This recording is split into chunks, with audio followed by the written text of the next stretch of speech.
अस्सलाम वालेकुम। मोहम्मद सिद्दीक़ मिठवरदा वाला कलाम वाह कंहिं ख़ूब चयो आहे, कुझु माण्हू इख़्लाक़ तिर्ज़ अमल सां माण्हुनि जे दिलनि में अहिड़ी तरह जॻह ठाहींदा आहिनि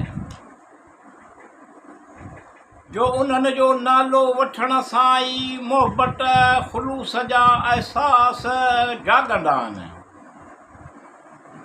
वाह कंहिं ख़ूब चयो आहे, कुझु माण्हू इख़्लाक़ तिर्ज़ अमल सां माण्हुनि जे दिलनि में अहिड़ी तरह जॻह ठाहींदा आहिनि जो उन्हनि जो नालो वठण सां ई मुहबत ख़ुलूस जा अहसास जाॻंदा आहिनि। वफ़ा इख़्लास पंहिंजी ख़िदमत किरदार, वफ़ा इख़्लास पंहिंजी ख़िदमत किरदार, वफ़ादारी मुख़लिसी ऐं हुस्न इख़्लाक़ सां मक़ाम रखंदा आहिनि।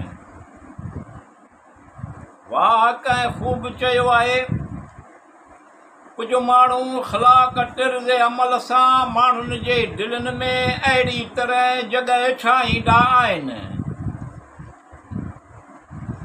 जो उन्हनि जो नालो वठण सां ई मुहबत ख़ुलूस जा अहसास जाॻंदा आहिनि। कोन्हे कमाल कंहिंसां मुहबत करणु, कमाल इहो आहे जो कोन्हे कमाल कंहिंसां मुहबत करणु, कमाल इहो आहे जो मुहबत निभाए इंसानियत जी ख़िदमत जो जज़्बो रखंदा आहिनि।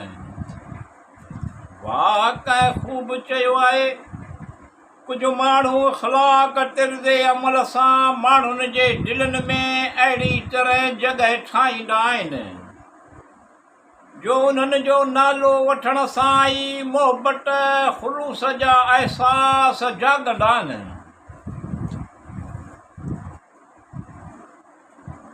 अनमोल जो बेमिसाल सम्झे थो, उन जी मिसाल कहिड़ी। अनमोल ऐं जो बेमिसाल सम्झे थो, उन जी मिसाल कहिड़ी। बेवफ़ाईअ खे पंहिंजो हुनुर सम्झे थो, उन जे अॻियां वफ़ा जो कहिड़ो सुवालु कंदा आहिनि। वाह कंहिं ख़ूब चयो आहे, कुझु माण्हू इख़्लाक़ तिर्ज़ अमल सां माण्हुनि जे दिलनि में अहिड़ी तरह जॻह ठाहींदा आहिनि जो उन्हनि जो नालो वठण सां ई मुहबत ख़ुलूस जा अहसास जाॻंदा आहिनि।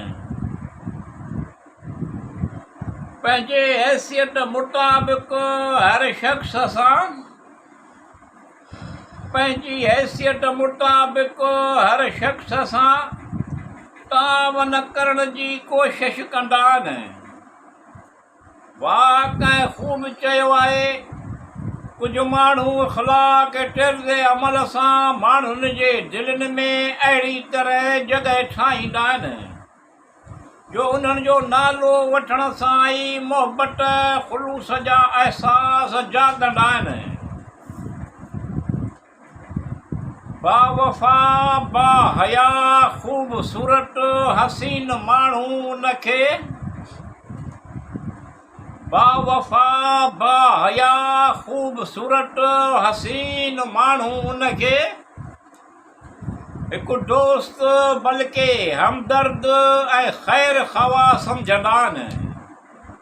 वाह कंहिं ख़ूब चयो आहे, कुझु माण्हू इख़्लाक़ तिर्ज़ अमल सां माण्हुनि जे दिलनि में अहिड़ी तरह जॻह ठाहींदा आहिनि जो उन्हनि जो नालो वठण सां ई मुहबत ख़ुलूस जा अहसास जाॻंदा आहिनि। को कीअं चवे हुस्न जमाल ऐं को कीअं चवे हुस्न जमाल ऐं कमाल उन जी अज़मत ऐं शान अयां कंदा आहिनि। वाह कंहिं ख़ूब चयो आहे कुझु माण्हू ख़लाक़ तिरदे अमल सां माण्हुनि जे दिलनि में अहिड़ी तरह जॻहि ठाहींदा आहिनि जो उन्हनि जो नालो वठण सां ई मोहबत ख़ुलूस जा अहसास जाॻंदा आहिनि।